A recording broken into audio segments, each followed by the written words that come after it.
Fala, galera! Hoje eu estou em tela cheia, ó. Muitos alunos aí de vez em quando vêm no meu privado falar, professor, eu só vejo a imagem do senhor bem pequenininha, toda borrada. Perdão, pessoal, eu não tinha um webcam de respeito. Agora eu comprei um webcamzinha, estou inaugurando hoje na aula de vocês. E agora vocês vão conseguir me ver melhor, tá bom? Estou me sentindo, ó, o youtuber. Só falta ficar famoso.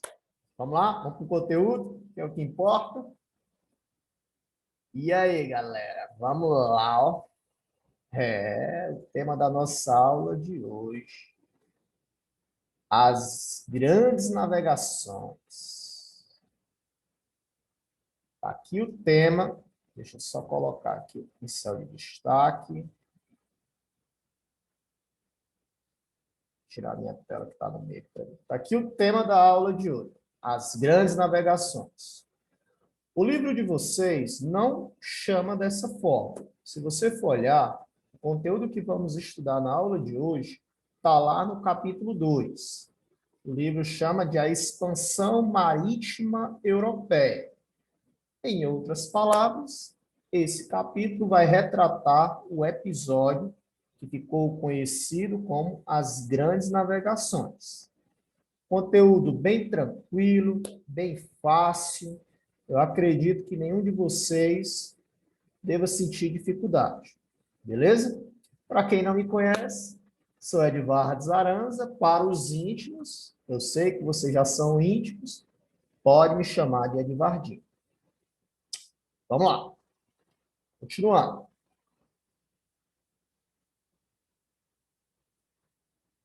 E aí, professor, o que é que eu tenho que saber das navegações? Tranquilo demais.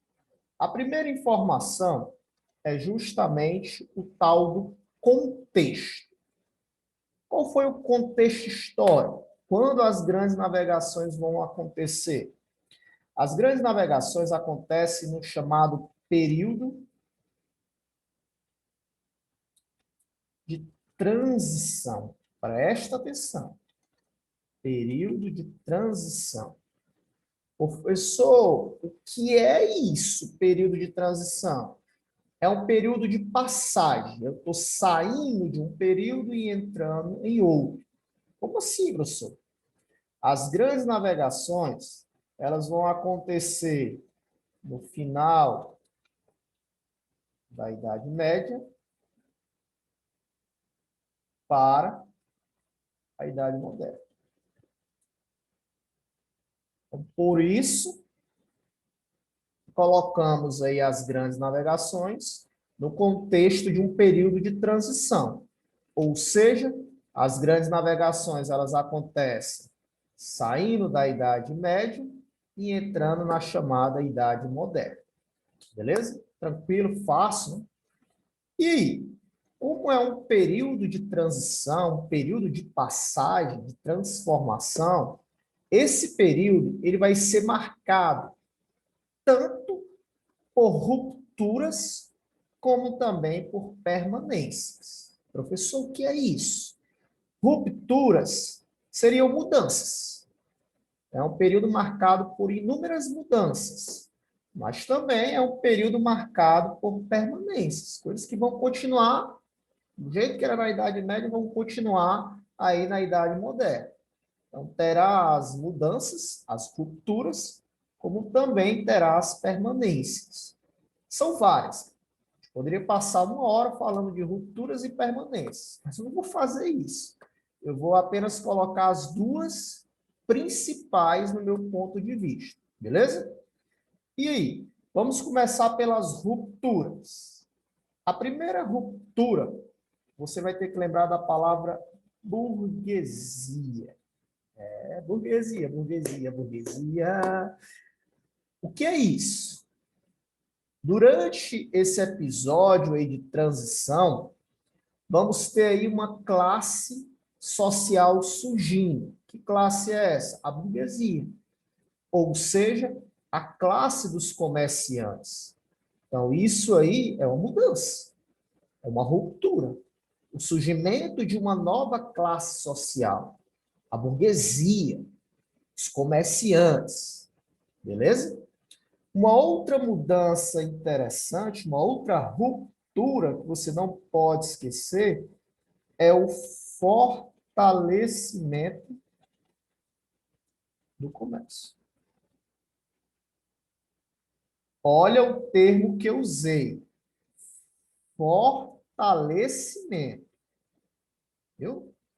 Professor, você está dizendo que na Idade Média não tinha comércio? Não estou dizendo isso, não. Não sou doido. Tinha comércio. Mas o comércio na Idade Média ele era muito fraco. E aí, com a burguesia, lá na Idade Moderna, o comércio ele vai crescendo, ele vai criando aí força. Ou seja, temos aí o fortalecimento das atividades comerciais.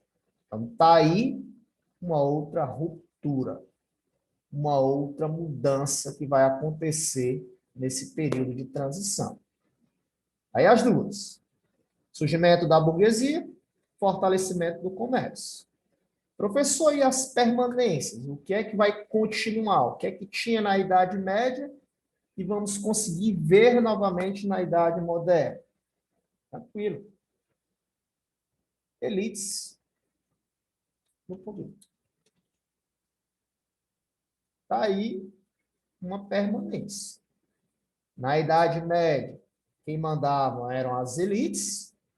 Na Idade Moderna, quem vai mandar será também as elites. Já é um spoiler aí para vocês. Então, tanto faz Idade Média como Idade Moderna, quem manda são as elites. Só que há uma diferença. Na Idade Média, a elite era a Igreja Católica, eram os nobres em parceria com o rei, né? O tal do antigo regime. Com a Idade Moderna, a elite vai começar a ver essa classe aqui, ó, a burguesia. É, a burguesia cada vez mais rica, a burguesia pode sim aí já ser enquadrada na elite. Beleza? Então tá aí uma permanência. Elites do poder. Uma outra permanência, triste, mas que eu preciso contar para vocês. A exclusão do povo. A exclusão do povo. Lá na Idade Média, o povo ele era excluído, a elite mandava e excluía o povo. A mesma coisa vai acontecer na Idade Moderna. O povo vai continuar sendo excluído. A elite manda e exclui o povão das decisões políticas e econômicas também. Beleza? Então, tá aí as duas rupturas e as duas permanências. Tranquilo, né? Fácil, de boa. Dá um pause. Copia tudo isso aí, viu? Ficar bonitinho no caderno. Vou passar. Próximo slide. As grandes navegações, elas vão acontecer em meio ao medo, ao temor. Os responsáveis por navegar, os responsáveis pela expansão marítima europeia, eles vão ter muito medo. Inclusive, tem uma imagem aqui no fundo, né, que mostra o mar e vários monstros, né? Então, naquela época, como era o novo, existia todos esses mitos, essas lendas, né? Existiam monstros nos mares, e muitos navegadores iriam e nunca mais voltariam, porque seriam engolidos por esses monstros e tudo mais. Então, as grandes navegações, elas vão acontecer em meio a esse medo, a esse temor, a essas lendas aí, a esses mitos. E, segundo os navegadores naquele momento, a sociedade falava-se muito desses monstros marítimos, né? Então, está aí uma observação interessante. E para as grandes navegações acontecer, galera, olha o nome, grande, Se é grande, é porque é um projeto que vai dar trabalho. Aí eu vou fazer uma navegação, tudo bem. Aí eu vou fazer uma grande navegação. Aí não está tão tudo bem. A gente precisa se organizar melhor. Então, para acontecer as grandes navegações, teve que ter aí uma aliança. Eu costumo brincar nas minhas aulas presenciais que as grandes navegações vão acontecer em meio a um triângulo amoroso. De quem, professor? De um lado, o rei. Do outro lado, a Igreja Católica. E para completar esse triângulo, temos justamente a burguesia. Então, está aí a aliança para acontecer as grandes navegações. Tanto o rei, como a igreja, como a burguesia vão apoiar esse movimento. Por quê? Cada um tem o seu motivo. O rei, o que é que ele quer? Mais poder. O rei, ele quer mais poder. Quanto mais eu conquistar, maior será o meu poder. É por isso que os reis vão apoiar as grandes navegações. Porque apoiando esse movimento, eu vou conquistar mais território e, com isso, eu tenho mais poder. Já a Igreja Católica, ela quer o quê? Fiéis. Novos fiéis. Quanto mais eu conquistar novos territórios, mais fiéis a igreja vai conseguir. A igreja apoia esse movimento porque ela quer mais e mais pessoas seguindo o seu pensamento religioso. Já a burguesia apoia as grandes navegações justamente por causa do comércio. Com as grandes navegações, eu consigo fortalecer cada vez mais o quê? Cada vez mais o comércio. Então, está aí a aliança. Rei, igreja e burguesia faz esse triângulo amoroso, essa aliança, para apoiar as navegações. O rei apoia porque quer mais poder, a igreja quer fiéis e a burguesia fortalecer mais e mais o comércio. Tranquilo? E aí vem a seguinte pergunta. Professor, qual foi o primeiro país a desenvolver as grandes navegações? Qual a primeira nação? A pioneira quer dizer qual foi a primeira. Você tem que saber. Professor, não sei não. Agora você vai saber. O primeiro país a desenvolver as grandes navegações foi Portugal. Portugal, terra do CR7, né, do Cristiano Ronaldo. Portugal é o primeiro país a desenvolver as grandes navegações. Os livros falam assim: Portugal foi a pioneira nas grandes navegações. Você já sabe, pioneira é a primeira. Tranquilo? Para terminar a aula de hoje, você precisa saber os motivos. Beleza. Portugal foi a primeira. Tranquilo, professor, já entendi. Mas quais os motivos levaram o pioneirismo português? Quais os fatores levaram Portugal a ser o primeiro país a desenvolver esse processo? Por que não foi a França? Por que não foi a Inglaterra? Por que foi Portugal? Aqui eu coloquei 3 motivos, 3 fatores para o pioneirismo português. O primeiro fator que eu destaco é a centralização do poder.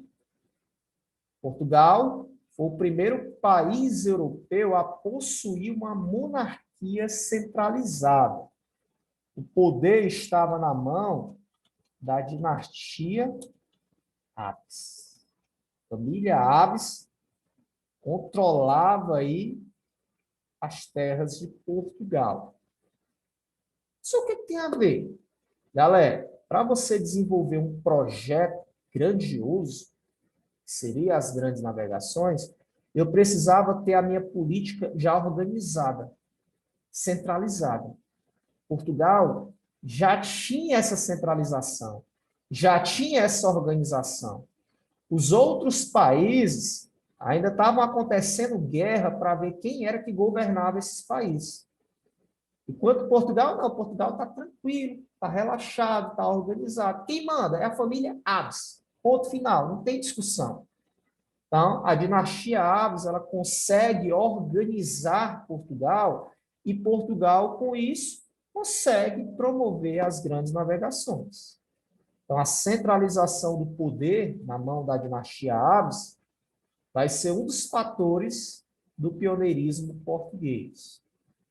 Um outro fator interessante é a posição estratégica. Portugal é uma importante rota comercial. Então, a posição estratégica de Portugal, uma importante rota, um importante ponto de parada comercial, também ajudou Portugal a ser a primeira a desenvolver esse processo. Centralização do poder, primeiro fator. Segundo fator, posição estratégica. E o terceiro, os portugueses, ao longo dos anos, vão desenvolver os conhecimentos náuticos e desenvolvimento de técnicas necessárias. Como assim? Portugal vai criar a chamada Escola de Sagres. Escola de Sagres. Professor, o que é isso? A Escola de Sagres é uma escola para formar navegadores. Olha a ideia de Portugal como foi brilhante. Vai pegar os navegadores experientes, colocar eles em um local para passar a sua experiência para os navegadores novatos. Então, os navegadores experientes vão passar o seu conhecimento, as suas informações, o seu processo aí das navegações para os navegadores novatos. E isso vai ajudar demais Portugal a ser a primeira a desenvolver esse processo. Porque nenhum outro país tinha feito isso. Portugal fez. Ou seja, criou a Escola de Sagres, o que vai desenvolver cada vez mais os conhecimentos náuticos e também as técnicas necessárias para as grandes navegações. Então, está aí os 3 motivos principais para o pioneirismo português. Beleza? Espero que tenham gostado. Fiz essa aula com todo carinho para vocês. Um cheiro e até a próxima. Tchau, tchau, galera. Fique com Deus.